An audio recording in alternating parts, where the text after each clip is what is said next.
The ability to remember is a gift from God that many people don't utilize. There are people who are quick to forget, and usually these people are ungrateful people, and there are people who don't end up well. Remembering the things of the past is very important. Remembering what God did for you and many other things are very key. You see, scripture was saying in Luke 17 that we should remember Lot's wife. And you say it was for the bad purpose, but you can remember for good purpose. There are three basic things I think everyone should remember in their life.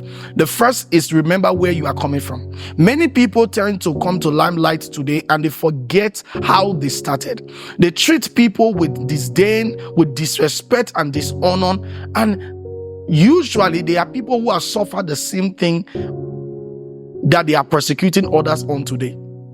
Majorly because they don't remember where they are coming from and how they got to where they are. Many a times when you can't remember your past, your future becomes dark.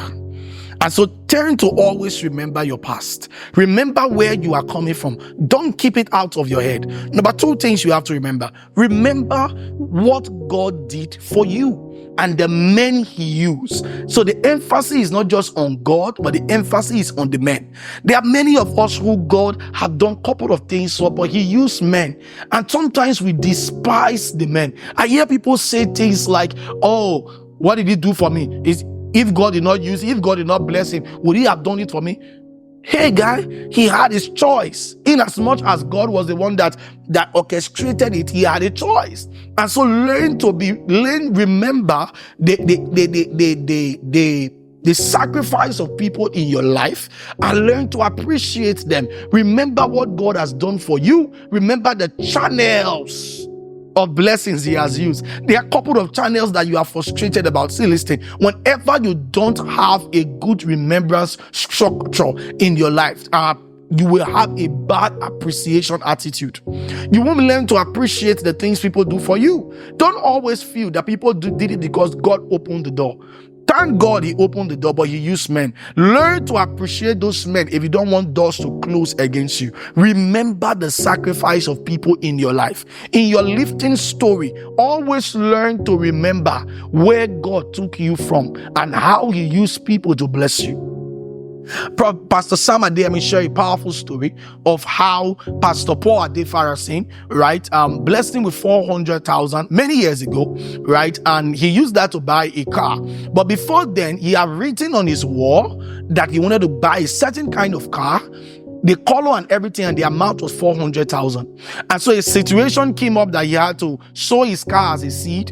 He saw his card and then give the money as a seed. He was sharing with Paul Adefarasin, and Paul Adefarasin said, I feel led to give something to you.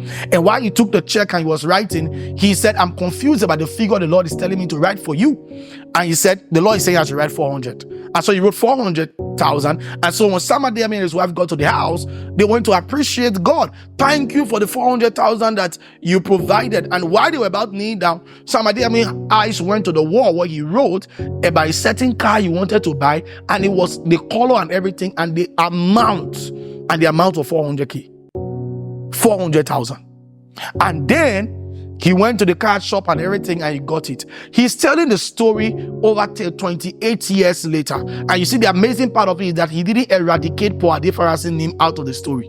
The way many of us eradicate the name of people who helped us many years ago and don't want to associate with them. He didn't eradicate the name. He could have as well said that after I sowed that seed, then what happened is that God opened the door and I got exactly 400 as somebody. Give me 400,000. I went to buy the car. Because the emphasis of that story was that what he wrote on the wall, God brought it to pass. But he had to reference the channel. Someone said the channel. The channels are important. Pay attention to the channels that God used to bless you. Remember them. Don't throw away the gift of remembrance. It will cause a bad omen for you in future. And number three, remember encounters. Every time Jacob had to do anything with God in the future, he always remembered Bethel. Bethel, the place of encounter. Always remember your encounter and document them. Always remember the times that God met you. The time that God came through for you. The time that God showed up for you. Remember the encounters you have with God, because you can place a demand upon those encounters. The gift of remembrance is a glorious gift, and I hope you are utilizing it to make great progress in the future. God bless you.